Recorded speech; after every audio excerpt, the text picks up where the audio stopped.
വഖഫ് സ്വത്തുക്കളിലേക്കുള്ള കടന്നുകയറ്റം, വിഭജന നീക്കം, മുസ്ലിം വിരുദ്ധം തുടങ്ങിയ പ്രതിപക്ഷ ആരോപണങ്ങൾക്കിടെ വഖഫ് നിയമ ഭേദഗതി ബിൽ ലോക്സഭയിൽ അവതരിപ്പിച്ചു.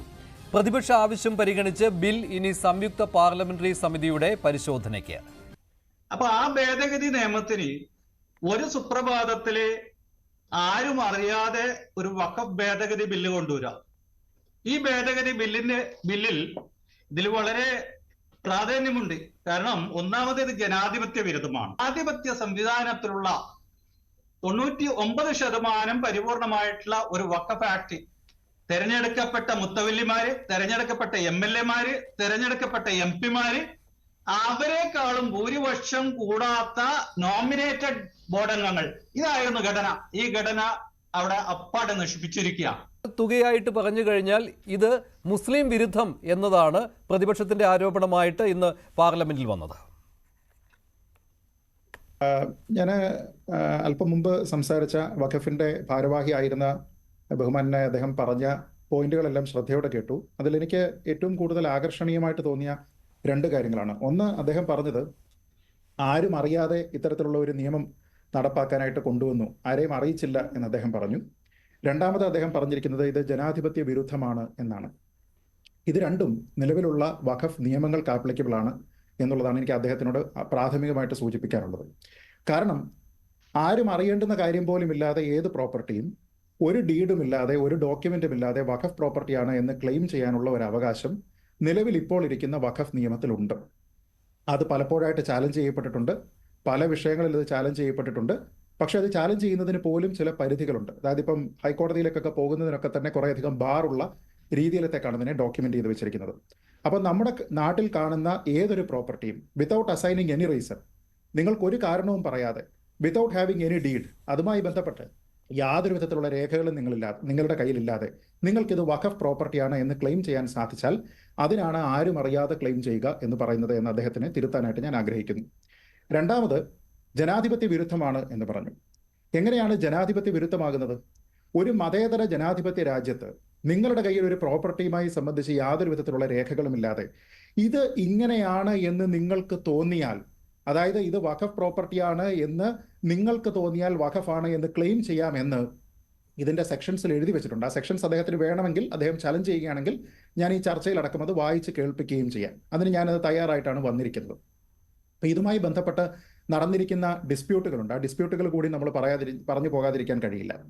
ഒന്നാമത്തെ പ്രധാനപ്പെട്ട കാര്യം, ഒരുപക്ഷെ ശ്രീ മഞ്ജുഷ് അടക്കം ഓർക്കുന്നുണ്ടാവും, താജ്മഹൽ വഖഫ് പ്രോപ്പർട്ടിയാണ് എന്ന് പറഞ്ഞിട്ടുള്ള ഒരു കേസ് ഉണ്ടായിരുന്നു. ആ കേസ് സുപ്രീം കോടതിയിൽ വന്നു. 2018 അന്ന് ചീഫ് ജസ്റ്റിസ് ആയിരുന്ന ദീപക് മിശ്രയാണത് കേട്ടത്. ദീപക് മിശ്ര എന്ന് ചോദിച്ചു, ഷാജഹാൻ ഈ ബോർഡിന്റെ പേരിൽ ഇതൊരു വഖഫ്നാമ എക്സിക്യൂട്ട് ചെയ്ത് കൊടുത്തിരിക്കുന്നതുമായി ബന്ധപ്പെട്ട ഷാജഹാന്റെ ഒപ്പിട്ട ഡോക്യുമെന്റ് കൊണ്ടുവരാൻ പറഞ്ഞു. ആ കേസ് പിന്നെ എന്തായി? അപ്പോൾ എന്തിന്റെ അടിസ്ഥാനത്തിലാണ് ഇതൊരു വഖഫ് പ്രോപ്പർട്ടിയാണ് എന്ന് ക്ലെയിം ചെയ്തത്? ഷാജഹാൻ ഒപ്പിട്ട് കൊടുത്ത രേഖ കയ്യിലുണ്ടായിരുന്നോ? ഉണ്ടായിരുന്നില്ല. എന്നിട്ടും ആ രീതിയിലത്തേക്ക് ക്ലെയിം ചെയ്തു. മറ്റൊന്ന്, സൂററ്റ് മുനിസിപ്പൽ ഹെഡ്ക്വാർട്ടേഴ്സ് ഇതേപോലെ തന്നെ ക്ലെയിം ചെയ്ത് അതുമായി ബന്ധപ്പെട്ട 8 രേഖകൾ അവർ ഹാജരാക്കിയതിന് ശേഷവും ആ വാദത്തിൽ നിന്ന് വിട്ടുമാറാനായിട്ട് തയ്യാറാകുന്നില്ല. ഉത്തർപ്രദേശിലെ അലഹബാദ് ഹൈക്കോടതി ഇരിക്കുന്ന പ്രോപ്പർട്ടിയുടെ ഒരു ഭാഗം അത് ഇപ്പോഴും ക്ലെയിം ചെയ്തിരിക്കുന്നത് വഖഫ് പ്രോപ്പർട്ടിയാണ് എന്നാണ്.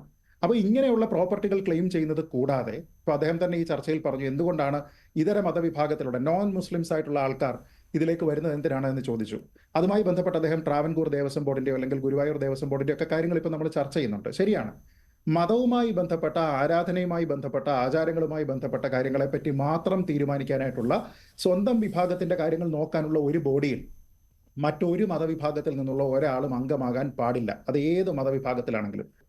അല്ല, ഞാൻ അതിൽ പറഞ്ഞത് ഒരു പ്രധാനപ്പെട്ട കാര്യം, എന്തുകൊണ്ടാണ് ഇതര മതസ്ഥരായിട്ടുള്ള ആൾക്കാർ ഈ ഒരു കമ്മിറ്റിയുടെ കോൺസ്റ്റിറ്റ്യൂഷനിലേക്ക് വരുന്നത്, നോൺ മുസ്ലിംസ് ആയിട്ടുള്ള ആൾക്കാരുടെ പ്രസൻസ് എന്തുകൊണ്ടാണ് എന്ന് ചോദിച്ചാൽ, അതിന് ഒരുപക്ഷെ മറ്റൊരു ഹൈന്ദവ ആരാധനാലയത്തിന്റെ മാനേജ്മെന്റ് കമ്മിറ്റിയുമായിട്ടുള്ള പ്രധാനപ്പെട്ട വ്യത്യാസം, അവരെല്ലാവരും ചെയ്യുന്നത് അവരുടെ ക്ഷേത്രങ്ങളുടെ അല്ലെങ്കിൽ അവരുടെ പള്ളികളുടെയൊക്കെ തന്നെ മാനേജ്മെന്റുമായി ബന്ധപ്പെട്ട, അതിന്റെ നിർവഹണവുമായി ബന്ധപ്പെട്ട, അതിന്റെ ആചാര പദ്ധതികളുമായി ബന്ധപ്പെട്ട കാര്യങ്ങളിലാണ് തീരുമാനമെടുക്കുന്നത്.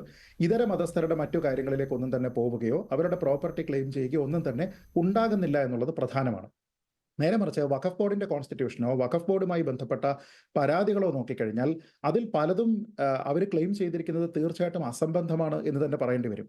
അത് ഇതര മതവിഭാഗക്കാരുടെ പ്രോപ്പർട്ടിയൊക്കെ തന്നെ ക്ലെയിം ചെയ്തിട്ടുണ്ട്. ഇപ്പോൾ ഒരു ഉദാഹരണം നോക്കിക്കഴിഞ്ഞാൽ നമ്മുടെ പല പ്രധാനപ്പെട്ട ഹൈന്ദവ ക്ഷേത്രങ്ങൾ, അപ്പോൾ അതിൻ്റെയൊക്കെ പഴക്കമൊക്കെ എത്രയാണെന്ന് നമുക്കറിയാം. അയോധ്യയിലെ രാമജന്മഭൂമി സ്ഥലം വഖഫാണ് എന്ന് ക്ലെയിം ചെയ്തതാണ്.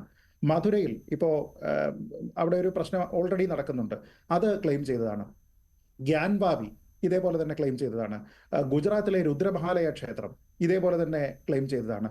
ഗുജറാത്തിലെ വളരെ പ്രസിദ്ധമായിട്ടുള്ള സോമനാഥ് ക്ഷേത്രം അത് ക്ലെയിം ചെയ്തതാണ്. മധ്യപ്രദേശിലെ ധാർ സരസ്വതി ക്ഷേത്രം അത് വഖഫാണെന്ന് ക്ലെയിം ചെയ്തതാണ്.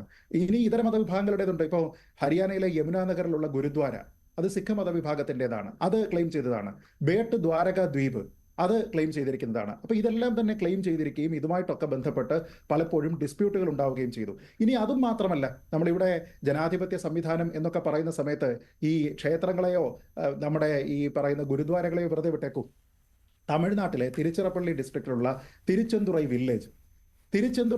വില്ലേജിന്റെ ആകെയുള്ള ഇതിന്റെ സ്ഥലം എന്ന് പറയുന്നത് ഏതാണ്ട് 380-480 ഏക്കർ സ്ഥലമാണ്. തമിഴ്നാട്ടിലുള്ള വഖഫ് ബോർഡ് ഈ എൻറ്റയർ സ്ഥലമാണ് വഖഫാണെന്ന് പറഞ്ഞ് ക്ലെയിം ചെയ്തിരിക്കുന്നത്, എൻറ്റയർ സ്ഥലം. എന്നിട്ട് അതുമായി ബന്ധപ്പെട്ട് ഞങ്ങളുടെ കയ്യിൽ രേഖകളുണ്ട് എന്നും പറഞ്ഞിട്ട് രജിസ്ട്രാറിന് ഫോർമലായിട്ട് കത്തയക്കുകയാണ്. ഇത് നടന്നിട്ട് അധികം വർഷമായിട്ടില്ല, 2 വർഷമേ ആയിട്ടുള്ളൂ.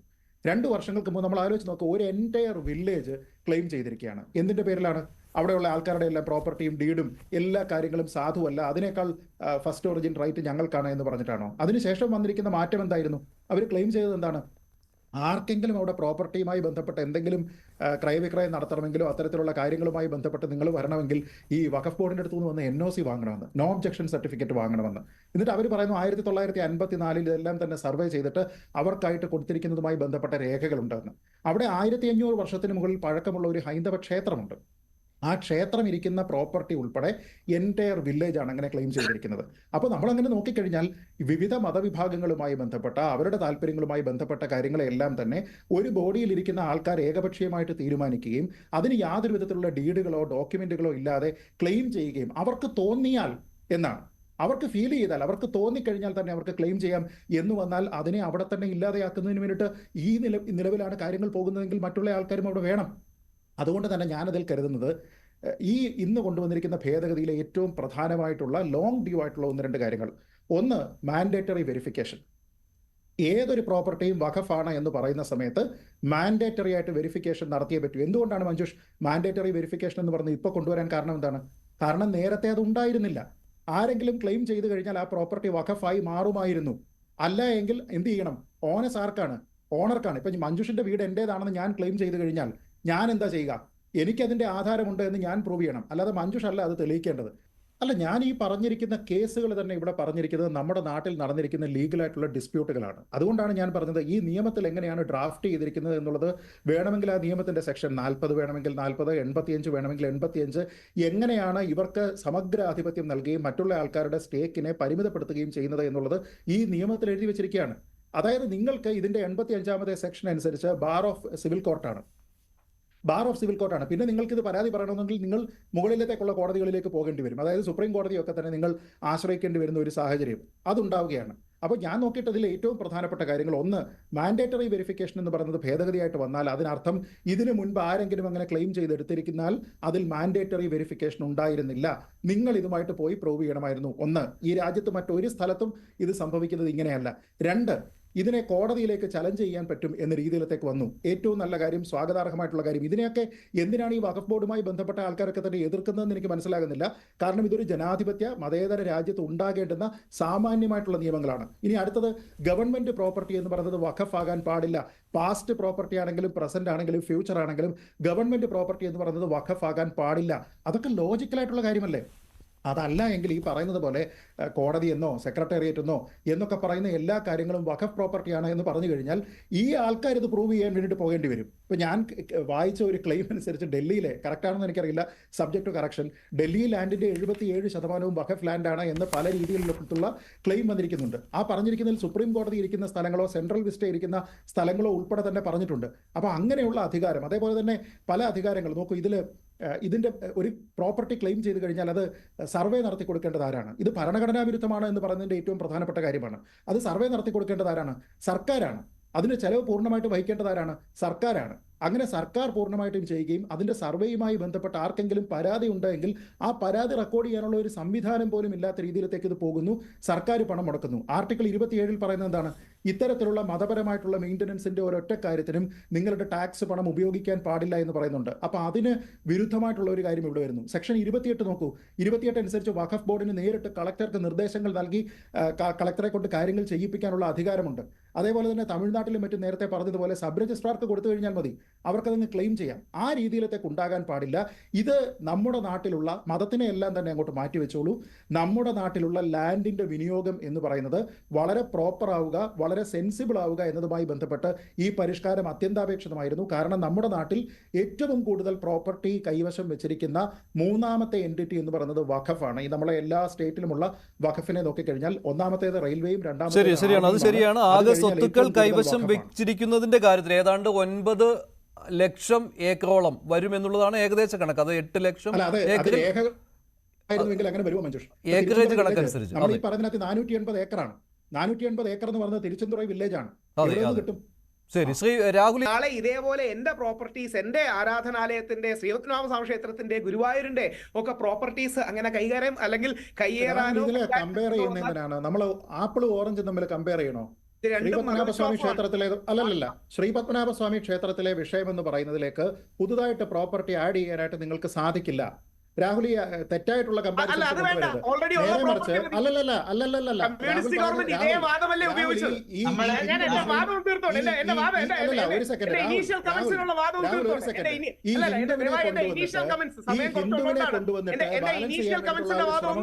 തെറ്റാണ്. രാഹുൽ, താങ്കൾ ബാലൻസിങ്ങിന് ശ്രമിക്കുകയാണോ എന്നാണ് ശ്രീജിത്തിന്റെ സംശയം. രാഹുൽ, തിരുച്ചെന്തുറൈ വില്ലേജിലെ 480 ഏക്കർ എന്ന് പറഞ്ഞത് ഏത് മുസ്ലിം കൊടുത്തതാ? പറയൂ. ഇതെങ്ങനെ കറക്റ്റ് ആവുന്നേ? ഞാൻ ചോദിക്കട്ടെ രാഹുൽ,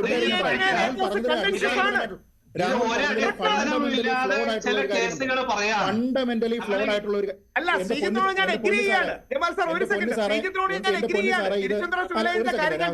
പഠിച്ചിട്ടുണ്ട്.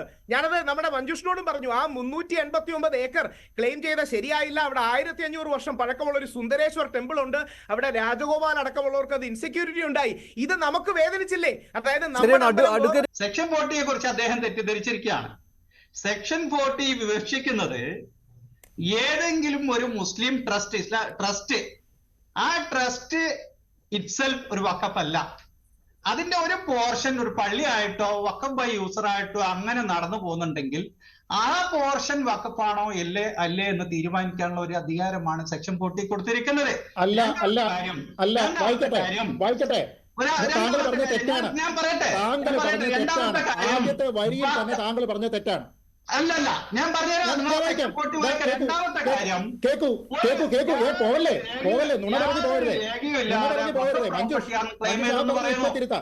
അങ്ങനെ പറ്റില്ല. റിക്കവറി ചെയ്യണമെങ്കിൽ 40 section 40 decision if A property is Waqf property. ഏതെങ്കിലും ഒരു സ്ഥലം വഖഫ് പ്രോപ്പർട്ടി ആണോ അല്ലയോ എന്നുള്ള തീരുമാനം. ഒന്നാമത്തെ point, the board, Waqf board ആണല്ലോ, the board may itself collect information. ബോർഡിന് തന്നെ ഇൻഫർമേഷൻ കളക്ട് ചെയ്യാം റിഗാർഡിംഗ് എനി പ്രോപ്പർട്ടി. അവിടെ പറയുന്നില്ല മുസ്ലിം നൽകിയിരിക്കുന്നതാണോ,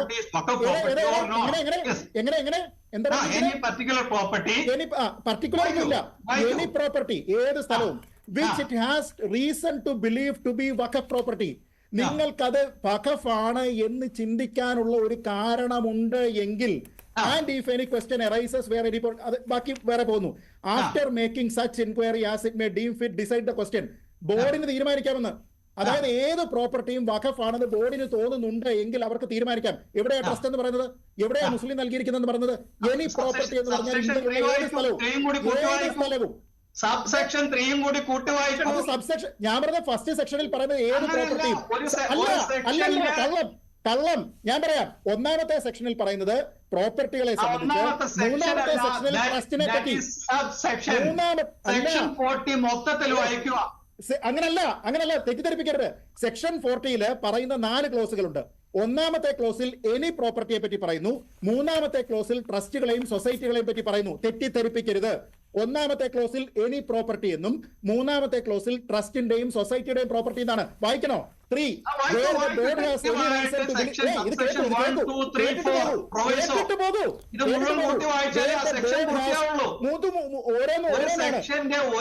അല്ല, നിങ്ങൾ തമ്മിൽ അത് തർക്കിച്ചാലും മറ്റൊരു കാര്യം കൂടിയുണ്ട്.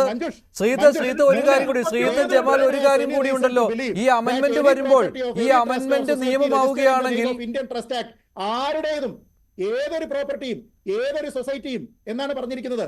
Any property any trust or society registered. നിങ്ങൾ എന്നെ സംസാരിക്കാൻ അനുവദിക്കാതിരിക്കുകയല്ലേ? നിങ്ങൾ പറഞ്ഞിരിക്കുന്ന കാര്യം തെറ്റാണ് എന്ന് ഞാൻ പറഞ്ഞു. സെക്ഷൻ 40 ഒന്നാമത്തേത് എനി പ്രോപ്പർട്ടി എന്നും മൂന്നാമത്തേത് എനി ട്രസ്റ്റ് ഓർ സൊസൈറ്റി എന്നാണ്. ഞാനത് വായിക്കുമ്പോൾ നിങ്ങൾ തടസ്സപ്പെടുത്തുകയല്ലേ? ആ 3 വായിക്കാം കേട്ടോ. Where the board has any reason to believe that any property. Point പൊളിഞ്ഞു. Any property. ശരി, ഒന്നാമത്തേത് the board may itself collect information regarding any property which it has reason to believe to be Waqf property. Waqf property ആണെന്ന് ബോർഡിന് തോന്നുന്ന ഏതു പ്രോപ്പർട്ടിയും ആരുടേതെന്ന് പറയുന്നില്ല, ട്രസ്റ്റിന്റെ എന്ന് പറയുന്നില്ല, സൊസൈറ്റിയുടെ എന്ന് പറയുന്നില്ല. ഇതാണ് ക്ലോസ് 1. ക്ലോസ് 2 നമ്മളിപ്പോ സംസാരിച്ചില്ലല്ലോ. Clause 3 where the board has any reason to believe that any property of any trust or society registered in pursuance of the Indian Trust Act 1882 or under the Societies Registration Act 1860 or under any other act is Waqf property. അതായത് നമ്മുടെ നാട്ടിലുള്ള ഏതൊരു ട്രസ്റ്റിന്റെയും ഏതൊരു സൊസൈറ്റിയുടെയും, മുസ്ലിങ്ങളുടേതാണെന്ന് പറയുന്നില്ല, അങ്ങനെയുള്ള കാര്യങ്ങളുടെ property ഈ പറയുന്ന 2 ആക്ട് അനുസരിച്ച് രജിസ്റ്റർ ചെയ്തിരിക്കുന്നതോ ഈ പറഞ്ഞിരിക്കുന്നത് അല്ലാത്ത മറ്റൊരു ആക്ട് അനുസരിച്ച് രജിസ്റ്റർ ചെയ്തിരിക്കുന്ന ഏതൊരു പ്രോപ്പർട്ടിയും if the board has any reason to believe, നിങ്ങൾക്ക് കാരണമുണ്ടെന്ന് തോന്നിക്കഴിഞ്ഞാൽ. ശരി, ഞാൻ ഒന്ന് ഇടപെടുകയാണ്. അല്ലല്ല, അങ്ങനത്തെ ഒരു കാര്യം കൂടിയുണ്ട്. ശ്രീത്ത്, എന്തായാലും ഈ സെക്ഷൻ 40 ഇപ്പോൾ വായിച്ച സെക്ഷൻ 40 ഉണ്ടല്ലോ. ജമാൽ, അഡ്വക്കേറ്റ് ജമാൽ ഒരു കാര്യം, ഈ സെക്ഷൻ 40 അതിനെ ഉണ്ടാവില്ല എന്നാണ്. ഈ അമെന്റ്മെന്റ് വന്നാൽ അത് ഒഴിവാക്കപ്പെടുകയാണ്. Section 40 of the principal act shall be omitted എന്ന് വരികയാണ്. നിങ്ങൾ എന്തിനാ ബിലീവ് ചെയ്യുന്നതെന്ന് പറയൂ. നിങ്ങൾ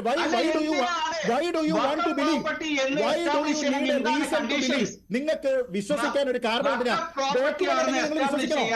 document is proof mister Jameel. Document is proof. Whereas this is a belief. അത് ശ്രീത്ത് ജമാൽ പറയട്ടെ, ബാക്കി ജമാൽ പറയട്ടെ, അദ്ദേഹത്തിന് മറുപടി ഉണ്ടാവട്ടെ. പ്രോപ്പർട്ടിയിൽ വഖഫിന്റെ എലിമെന്റ് ഉണ്ടെങ്കിലുള്ള ഒരു അധികാരമാണ് സെക്ഷൻ 40. തൽക്കാല വാദത്തിന് വേണ്ടി ഞാൻ താങ്കൾ പറയുന്ന അംഗീകരിച്ചിരിക്കുന്നു. ആ വഖഫ് എന്ന് പറഞ്ഞാൽ എന്താണ്? വഖഫ് എന്താണെന്ന് വഖഫ് ആക്ടിൽ ഡിഫൈൻ ചെയ്തിട്ടുണ്ട്. Dedication of a property by a Muslim for pious and charitable purpose. അങ്ങനെ ഡെഡിക്കേറ്റ് കഴിഞ്ഞാൽ there must be a document that is title deed. ആ ടൈറ്റിൽ ഡീഡ് പരിശോധിച്ച് നേരത്തെ തന്നെ സർവേ കമ്മീഷണർ റിപ്പോർട്ട് ചെയ്തിട്ടുണ്ടാവും. അത് ഗസറ്റ് പബ്ലിഷ് ചെയ്തിട്ടുണ്ടാവും. അത് നിയമത്തിൽ എവിടെയാണ് ചോദിച്ചത്? അത് നിയമത്തിൽ എവിടെ? നിയമത്തിൽ അത് ഉണ്ടായിരുന്നെങ്കിൽ അതിന്റെ വേർഡിംഗ് എങ്ങനെയാണെന്ന് അറിയാം. അല്ലല്ല, നോക്കൂ, വഖഫ്നാമ എക്സിക്യൂട്ട് ചെയ്യുകയോ വഖഫിന്റേതായിട്ട് കൊടുത്തിരിക്കുകയോ ആയിരിക്കുന്ന ഡീഡുള്ള ഏതൊരു പ്രോപ്പർട്ടിയും എന്നല്ല ഇതിൽ പറഞ്ഞിരിക്കുന്നത്. വിവരമില്ലാത്തവരല്ല ഇത് ഡ്രാഫ്റ്റ് ചെയ്യുന്നത്. ഇതിൽ പറഞ്ഞിരിക്കുന്നത് വളരെ കൃത്യമായിട്ട് റീസൺ ടു ബിലീവ്.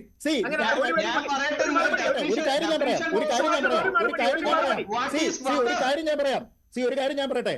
എനിക്ക് എന്റെ ഒരു പ്രോപ്പർട്ടി ഉണ്ടെങ്കിൽ, എനിക്കതിന് രേഖയുണ്ടെങ്കിൽ it is proof, it is evidence. നേരെ മറിച്ച് ഞാൻ പറയുകയാണ് ആ സ്ഥലം എന്റേതാണെന്ന് എനിക്ക് തോന്നുന്നു എന്ന് പറഞ്ഞു കഴിഞ്ഞാൽ അത് പ്രൂഫ് അല്ല, അത് എവിഡൻസ് അല്ല. അത് അറിയാവുന്ന ആൾക്കാർ അത് ഡ്രാഫ്റ്റ് ചെയ്തിരിക്കുന്നത്. വെറുതെ തെറ്റിദ്ധരിപ്പിക്കണ്ട. അങ്ങനെ ചിന്തിക്കാവുന്നത് കൊണ്ടാണ് ഒരു വില്ലേജ് മുഴുവൻ ആൾക്കാർ എഴുതിയെടുത്തത്. അങ്ങനെ ചിന്തിക്കുന്നത് കൊണ്ടാണ് സോമനാഥ ക്ഷേത്രം എടുത്തത്. അങ്ങനെ ചിന്തിക്കുന്നത് കൊണ്ടാണ് 1300-1400 വർഷമായിട്ടുള്ള ഇസ്ലാം 1300-1400 ഇതേ കാര്യം ശ്രീ ജമാൽ പറയുന്നതിലെ പൊള്ളത്തരം നോക്കൂ. ഞാൻ പറഞ്ഞുതരാം. ഒറ്റ സെക്കൻഡ്.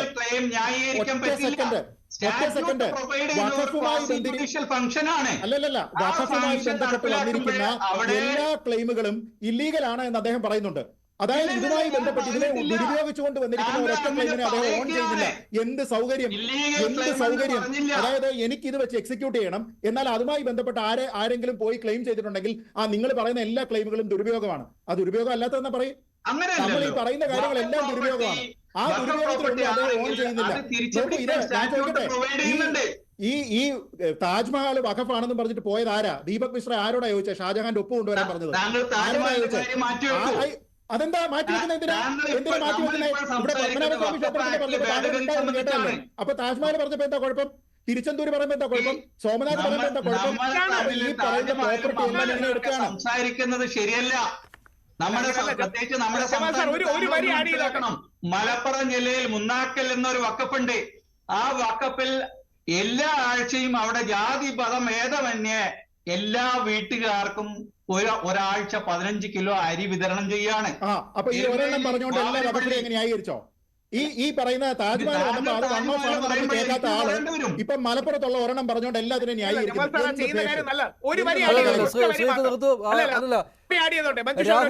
രാഹുൽ ഈ ഓവർ ക്ലെയിമിന്റെ കാര്യങ്ങൾ ഒരുപാട് വരുന്നുണ്ട്. ഇന്ന് കേന്ദ്രമന്ത്രി ലോക്സഭയിൽ സംസാരിച്ചപ്പോഴും ഈ ഓവർ ക്ലെയിമിന്റെ കാര്യങ്ങൾ പറഞ്ഞിരുന്നു. അത് മാത്രമല്ല വഖഫ് സ്വത്തുക്കൾ എങ്ങനെയാണ് അവർ തന്നെ മറ്റാവശ്യങ്ങൾക്ക് നൽകുന്നത് എന്ന് കർണാടകത്തിലെ 29,000 ഏക്കറിന്റെ കാര്യം വെച്ചുകൊണ്ട് അദ്ദേഹം പറയുകയാണ് വാണിജ്യ ആവശ്യങ്ങൾക്ക് നൽകിയിട്ടുണ്ട് എന്ന്.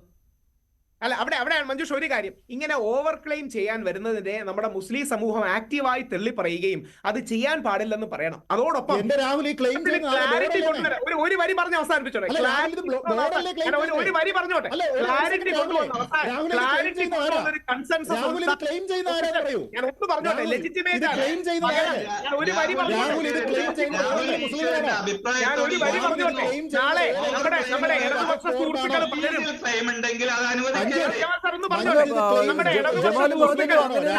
പലരും ഒരു വരിയിൽ തീർക്കാം. ശബരിമല ബുദ്ധിസ്റ്റ് ക്ഷേത്രമാണെന്ന് ക്ലെയിം ചെയ്യാറില്ലേ? നമ്മൾ വിട്ടുകൊടുക്കാറുണ്ടോ?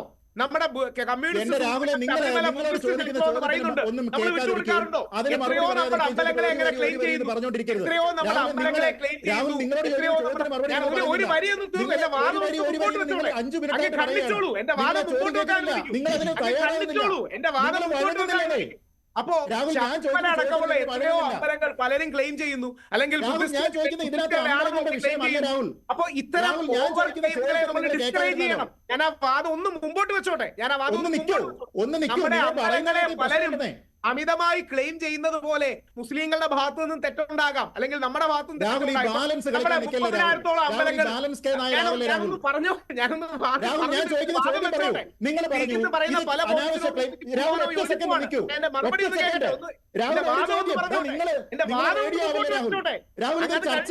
എനിക്കൊരു ചോദ്യമാണുള്ളത്.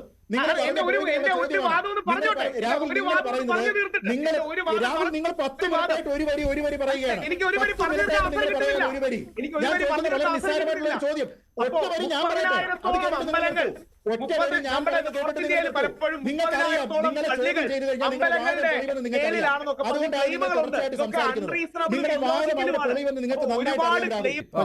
നോക്കൂ, രാഹുൽ ഈശ്വർ ഇവിടെ പറഞ്ഞിരിക്കുന്ന ഒരു പ്രധാനപ്പെട്ട കാര്യമുണ്ട്. രാഹുൽ, ഇനി 1 മിനിറ്റ് താങ്കൾ അൺഇന്റർപ്രറ്റ് എനിക്ക് തരണം. അതിൽ പറഞ്ഞിരിക്കുന്ന ഒരു പ്രധാനപ്പെട്ട കാര്യം, ഇങ്ങനെ എക്സസ് ആയിട്ട് ക്ലെയിം ചെയ്യാൻ വന്നിരിക്കുകയാണെങ്കിൽ അതിനെ മുസ്ലിങ്ങൾ തള്ളി പറയണമെന്ന്. ആരാ രാഹുൽ ഈ എക്സസ് ആയിട്ട് ക്ലെയിം ചെയ്തിരിക്കുന്നത്? ഏതെങ്കിലും മുസ്ലിമാണോ? വഖഫ് ബോർഡാണ് ഈ ക്ലെയിം ചെയ്തിരിക്കുന്നത്. എന്ന് വെച്ചാൽ നിങ്ങൾ ഇപ്പൊ പറഞ്ഞിരിക്കുന്നത് മുസ്ലിങ്ങൾ വഖഫ് ബോർഡിനെ തള്ളി പറയണമെന്നാണ്. അതിനാണ് ഇപ്പൊ ഈ നിയമ ഭേദഗതി വന്നിരിക്കുന്നത്. 1. 2, താങ്കളുടെ ആ താരതമ്യം ഞാൻ ആദ്യം മുതലേ പറഞ്ഞു തെറ്റാണ്, അബ്സേർഡാണ്. പത്മനാഭസ്വാമി ക്ഷേത്രത്തിലെ എന്ന് പറഞ്ഞാൽ പഴയ സ്വത്താണ്. പത്മനാഭസ്വാമി ക്ഷേത്രത്തിന്റെയോ തിരുവിതാംകൂർ ദേവസ്വം ബോർഡിന്റെയോ കൺസ്ട്രക്ട് അനുസരിച്ച് നിങ്ങൾക്ക് അതിലേക്ക് പുതുതായിട്ടുള്ള എന്തെങ്കിലും ലാൻഡ് ആഡ് ചെയ്യുന്നതിനുള്ള പ്രൊവിഷൻസ് അല്ല എഴുതി വെച്ചിരിക്കുന്നത്. നേരെ മറിച്ച് ഇതിൽ പറഞ്ഞിരിക്കുന്ന അനുസരിച്ച് നിങ്ങൾക്ക് if you have a reason to believe ഇത് നിങ്ങളുടെ പ്രോപ്പർട്ടിയാണ് എന്ന് തോന്നിക്കഴിഞ്ഞാൽ അത് ആഡ് ചെയ്യാം. എന്ന് വെച്ചാൽ ഇവിടെ പ്രോപ്പർട്ടി ഒരു സൈഡിൽ അക്യൂമുലേറ്റ് ചെയ്തുകൊണ്ടിരിക്കുകയും നിങ്ങൾ പണ്ടുള്ള ഒരു സ്വത്തിനെ പറ്റിയാണ് പറയുന്നത്. ഇത് രണ്ടും ആപ്പിളും ഓറഞ്ചുമാണ്, തമ്മിൽ കമ്പാരിസൺ ഇല്ല. അപ്പൊ എല്ലായിടത്തും കളിക്കുന്ന ബാലൻസ് കെ നായർ ഈ കാര്യത്തിൽ കളിച്ചത് കൊണ്ട് യാതൊരു വിധത്തിലുള്ള പ്രയോജനവും ഇല്ല. പ്രോപ്പർട്ടി എടുക്കാമല്ലോ. തിരുവിതാംകൂർ ദേവസ്വം മുസ്ലിങ്ങളുടെയോ അവർക്ക് വരുന്നത് if you have a reason to believe Thiruvithamkoor Devaswom if you have a reason to believe if you have a reason to believe